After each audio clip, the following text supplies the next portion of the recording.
Election watch में आप सभी का इस्तकबाल करते हैं। मैं हूं हिना जुबैर।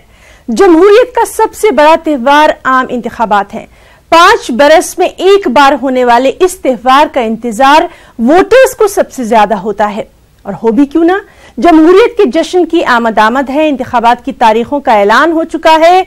सियासी जमातें भी चुनाव मोड में पूरी तरह से नजर आने लगी हैं। लीडरों के जलसे हों, जुलूस हों या फिर रैली, इलेक्शन का माहौल पूरी तरह से दिखाई दे रहा है।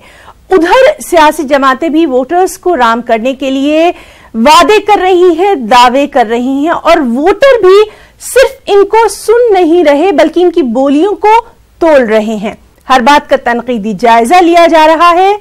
सियासी पार्टियों का तर्ज अमल स्कैनर पर आ गया है। मुल्क भर में इलेक्शन का मंजरनामा कैसा बन रहा है, इनके अवामिल और मुहर्रिकात क्या हैं, और इस सब के बीच में जमीनी हकायक क्या हैं, ग्राउंड रियलिटी क्या है, सियासी पार्टियों की दाखिली, खारजी और इलेक्शनी मजबूरियां क्या हैं, ये सबसे अहम है। इलेक्शनी मजबूरियां और सबके साथ अवाम की तवक्कात क्या है।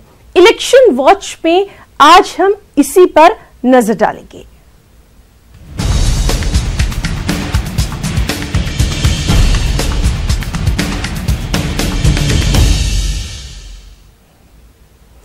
जनूबी हिंदुस्तान में सबसे ज्यादा पार्लिमानी सीटें रियासत तमिलनाडु में मौजूद हैं। जी हां, तमिलनाडु की कुल 39 सीटों पर न सिर्फ द्राविड़ी पार्टियां बल्कि नेशनल पार्टियों की भी नजरें टिकी हुई हैं। तो चलिए जानते हैं कि तमिलनाडु की सियासत कह क्या रही है और वहां के अवाम को इंतखाबात से, इलेक्शन से उम्मीदें क्या क्या हैं।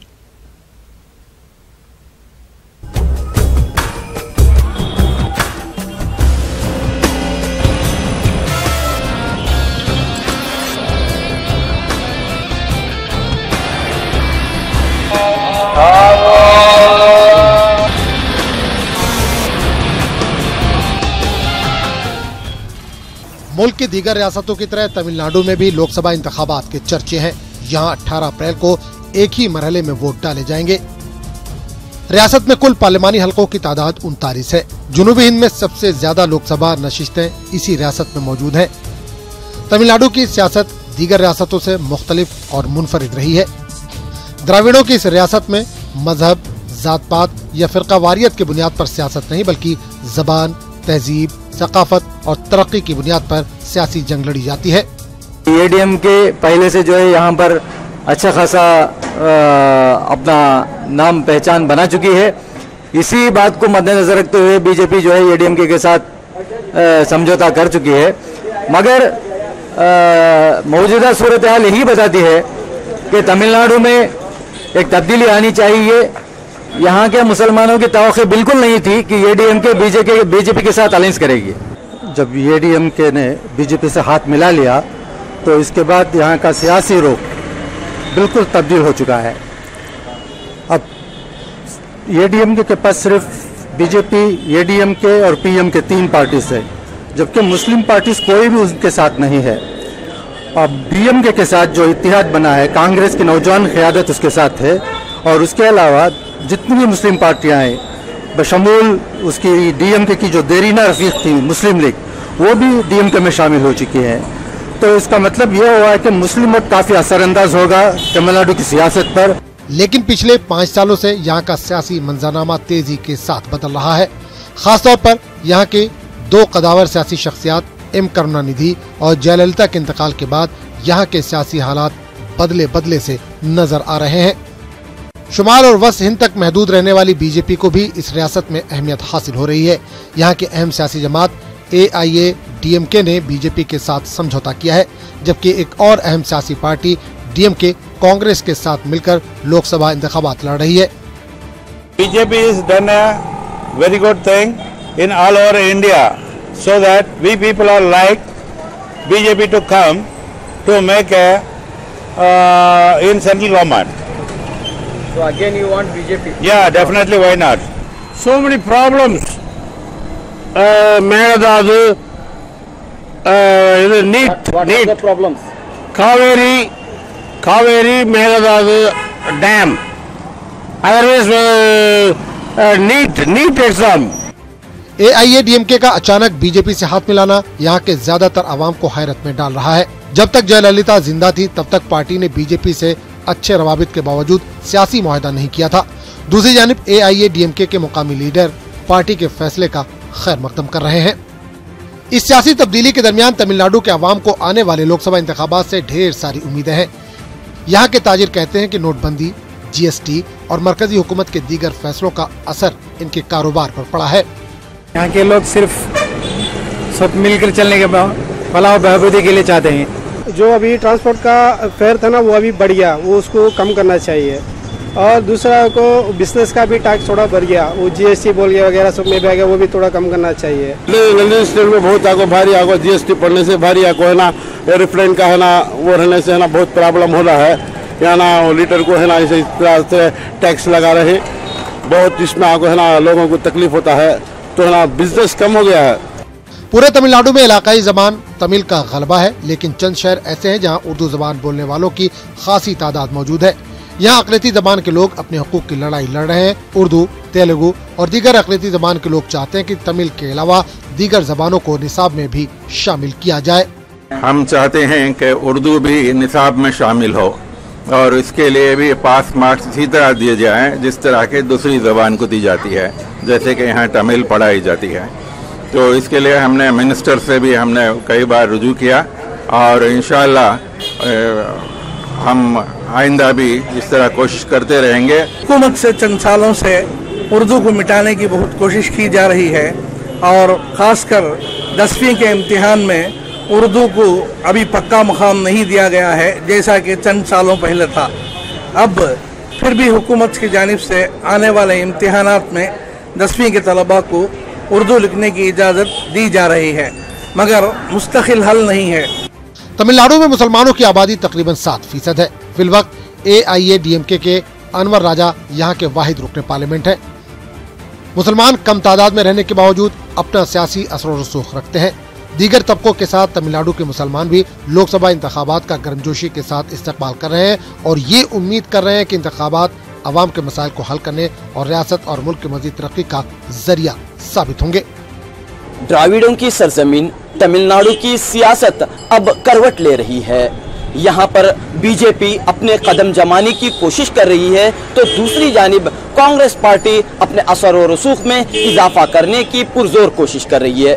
इस तरह यहाँ दो नेशनल पार्टीज यहाँ की इलाकाई सियासी पार्टियों के साथ मिलकर इत्तेहाद कर चुके हैं और आने वाले लोकसभा इंतखाबात की तैयारी कर रहे हैं। देखना यह है कि तमिलनाडु के अवाम इस इत्तेहाद को किस तरह पसंद करते हैं, इस इत्तेहाद का किस तरह जवाब देते हैं।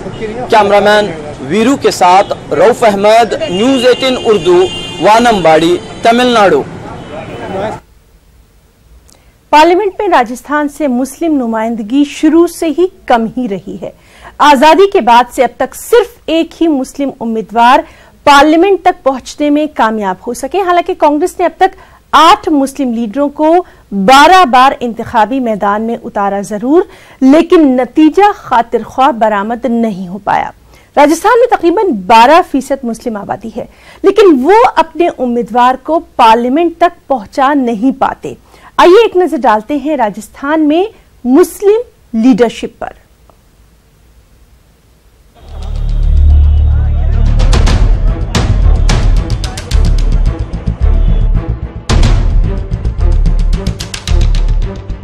पार्लियामेंट में राजस्थान से मुस्लिमों की सियासी रहनुमाई की अगर बात की जाए तो वो बेहद कमजोर रही है। आज़ादी के बाद से महज कैप्टन अयूब खान एक ऐसे शख्स रहे हैं जिन्होंने पार्लियामेंट इलेक्शन के अंदर बाकायदा जीत दर्ज की और 2 बार पार्लियामेंट तक पहुंचे।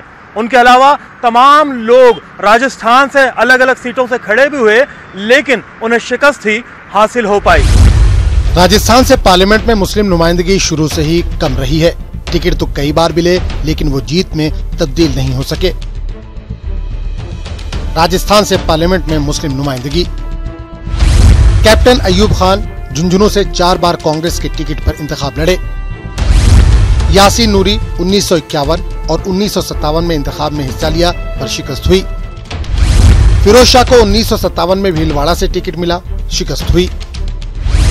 आरिफ उस्मान ने 1977 में कांग्रेस के टिकट पर चूरू से इंतखाब लड़ा, शिकस्त हुई। महबूब अली ने 1980 में बीकानेर से बीजेपी के टिकट पर इंतखाब लड़ा, जमानत जब्त हो गई।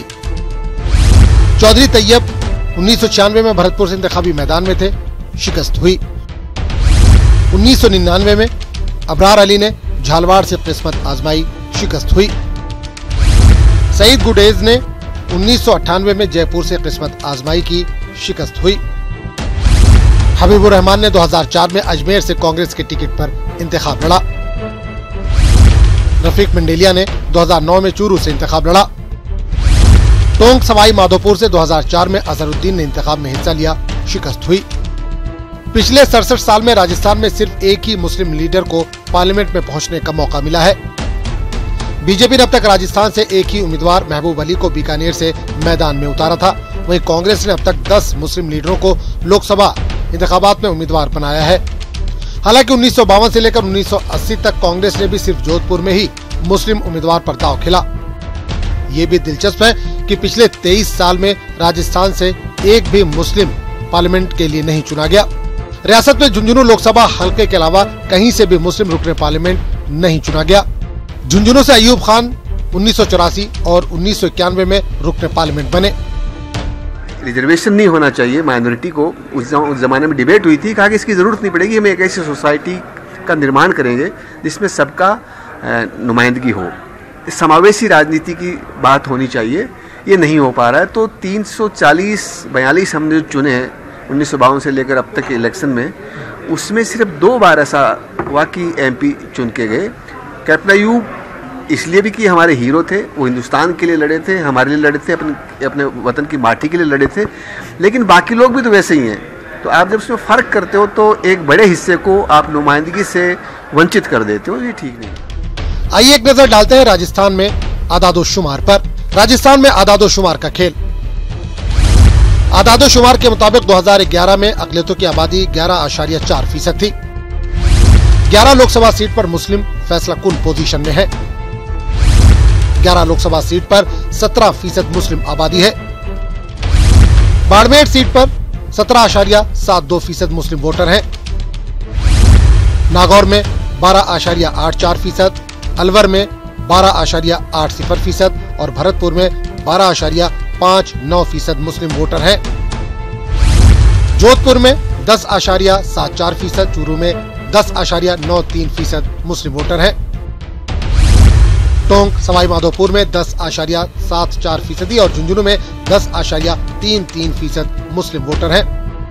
बार मुसलमान जीतता रहा है, लेकिन फिर भी उसके बाद कांग्रेस ने जगह बदली और झुंझुनू से टिकट नहीं दिया। एक कारण तो ये है।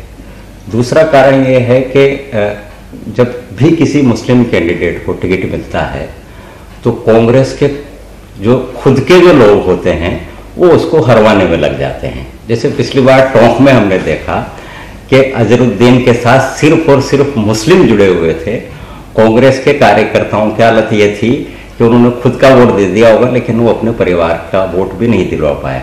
आज राजस्थान में 5-6 सीटें ऐसी हैं जहां मुसलमानों के अच्छे खासे वोट हैं लोकसभा सीट में, और उनमें किसी भी सीट के ऊपर अगर संजीदगी से प्रयास करे कांग्रेस तो किसी भी सीट पे जिताया जा सकता है।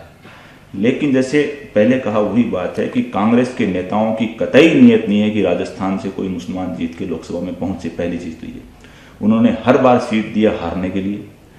और बड़ी चीज ये है कि जिन जिन को दिया है उनको किसी न किसी ने यूज करने के लिए टिकट दिया है। न वो कांग्रेस के बड़े वर्कर रहे हैं, न कोई बड़े लीडर रहे हैं। दूसरी चीज क्या है कि वो हारते इसलिए हैं कि कांग्रेस की मैं एक स्पष्ट इल्जाम और आरोप लगा रहा हूं कि कांग्रेस अपनी जो मुस्लिम लीडरशिप को जो डेवलप करती है वहां किसी भी ऐसे चेहरे को आगे नहीं बढ़ने देना चाहती है जो वाकई लीडर बन जाए। राजस्थान की तारीख को उठाकर देखा जाए तो अब तक राजस्थान से एक ही मुस्लिम लीडर लोकसभा पहुंचा। 1965 हिंद पाक जंग के हीरो रहे कैप्टन अयूब खान ने झुंझुनू सीट से इंतखाब जीता था। वो राजस्थान के इकलौते मुस्लिम रुकने पार्लियामेंट रहे। वे 4 बार इंतखाब लड़े और 2 बार उन्हें कामयाबी मिली। 1984 में पहली बार रुकने पार्लियामेंट बने, दूसरी बार 1991 में जीते और नरसिम्हा राव की कांग्रेस हुकूमत के दौरान मुमलकती वजीर ज़राअत बने। रियासत में लोकसभा सीटों पर वोटों के बंटवारे को देखा जाए तो मुस्लिम समाज के कुल वोटों के जरिए एक तरफा इंतखाब जीतना मुमकिन नहीं। जीत के लिए समाज के सभी तबकों को साथ लेकर ही इंतखाब में कामयाबी मुमकिन बनाई जा सकती है। कुछ मामूली वोट से हार गए तो कुछ की जमानत भी जब्त हो गई। सबसे बड़ी परेशानी रही कास्ट कॉम्बिनेशन की। कहीं भी सियासी गठजोड़ सही नहीं होने की वजह से ज्यादातर मुस्लिम लीडर राजस्थान से हारते रहे हैं। यही वजह है कि आजादी के बाद से महज एक ही नेता यहां से जीत दर्ज कर पाया है। फिलहाल 2019 आने वाला है और सियासी गठजोड़ अगर सही तरीके से किया जाए तो मुस्लिम रहनुमाई को राजस्थान से मजबूत करने की संभावनाएं बढ़ सकती हैं। कैमरा पर्सन दिलीप चेची के साथ में अरबाज अहमद, न्यूज़ 18 जयपुर। चुनाव का बिगुल बजते ही यूपी की सियासत में मजीद गर्मी आ गई है। मशरक़ी यूपी की सियासत में प्रियंका गांधी की एंट्री से यहां का सियासी मंजरनामा कुछ बदला सा नजर आने लगा है। यूपी कांग्रेस की तरफ से प्रियंका को इलाहाबाद की फूलपुर पार्लिमानी हलके से उम्मीदवार बनाए जाने के मुतालबे ने भी जोर पकड़ लिया है। उधर प्रियंका गांधी के सरगर्म सियासत पर पेश है हमारी ये खास रिपोर्ट।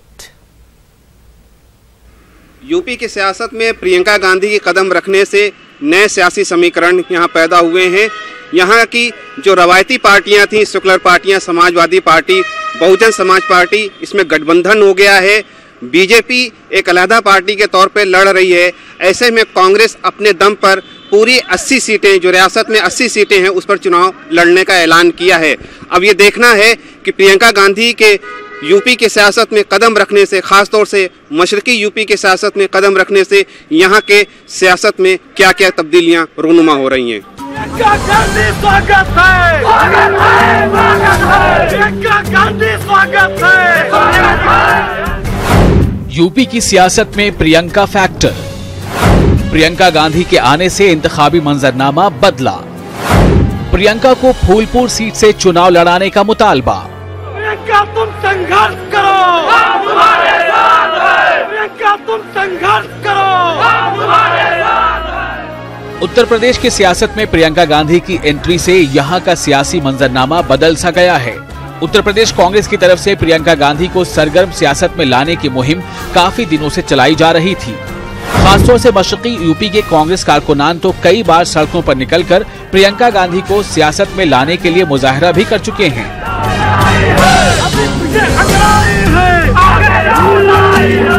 अब मकामी कांग्रेस की तरफ से प्रियंका गांधी को फूलपुर पार्लिमानी हलके से चुनाव लड़ने का मुतालबा किया जा रहा है।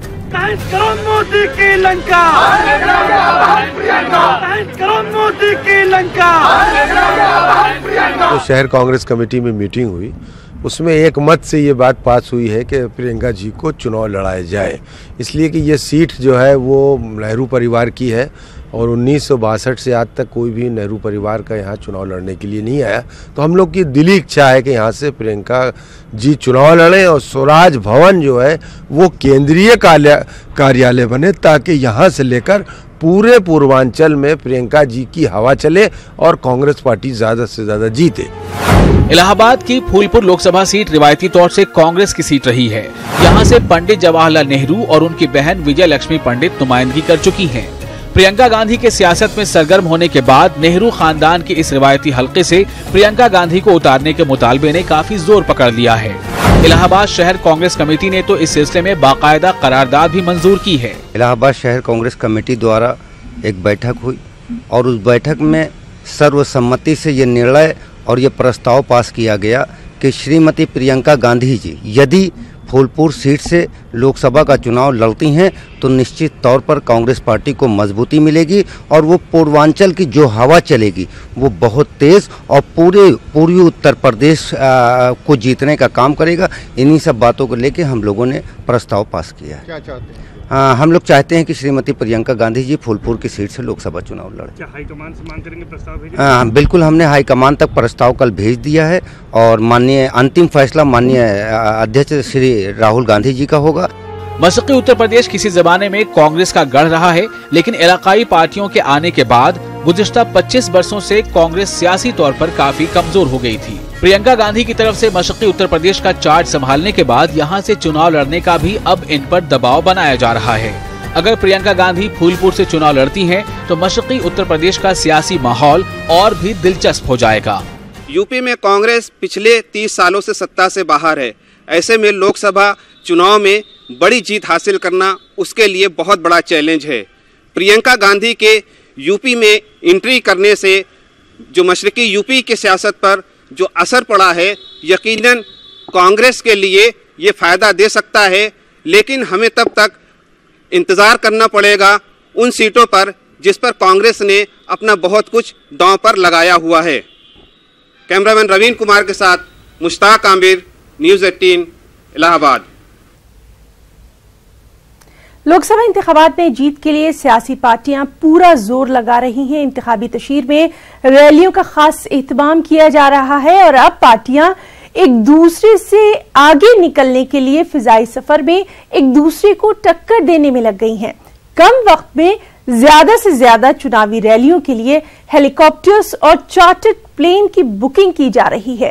लाखों का दिल जीतने के लिए करोड़ों रुपए खर्च करने वाली सियासी पार्टियों पर पेश है हमारी ये खास रिपोर्ट। तो नाज़रीन, आप देखिए ये खास रिपोर्ट। मुझे इजाजत दें, आदाब।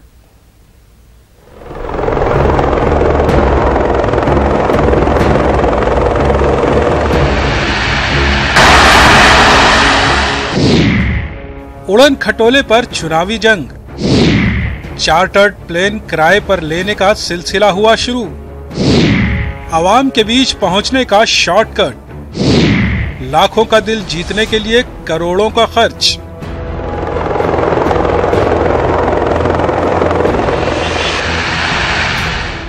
हवाई सफर करने में सियासी पार्टियां एक दूसरे से हजारों कदम आगे हैं।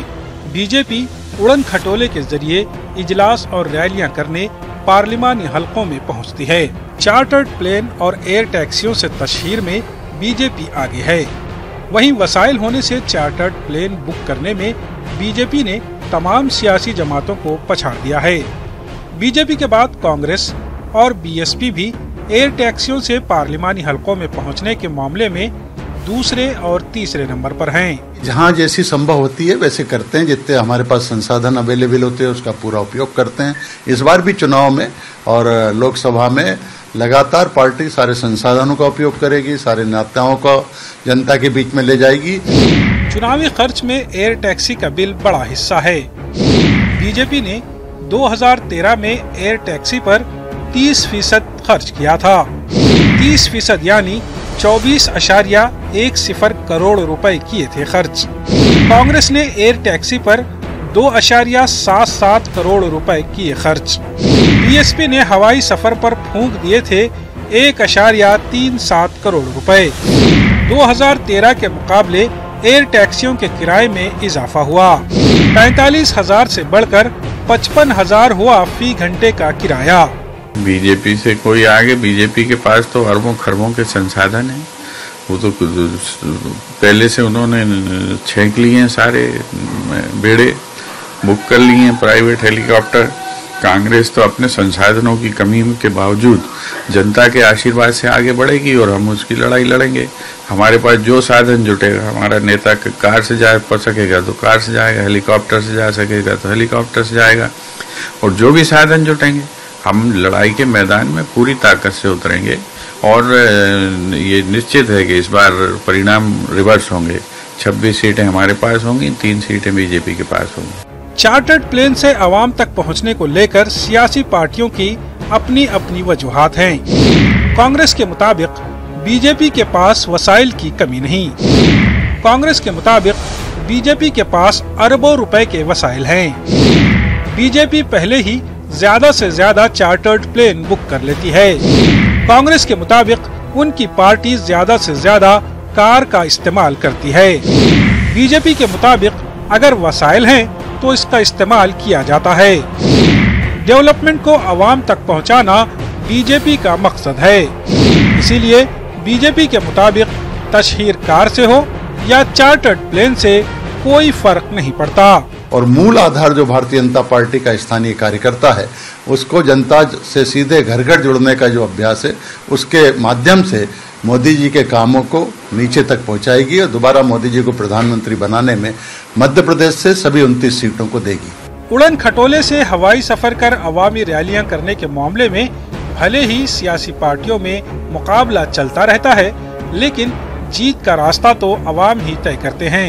एयर टैक्सियों के जरिए अवाम तक पहुंचने का शॉर्टकट तो लीडरों के पास है, लेकिन अवाम के दिल में उतरने का कोई शॉर्टकट नहीं होता। Bureau report, news 18 Urdu.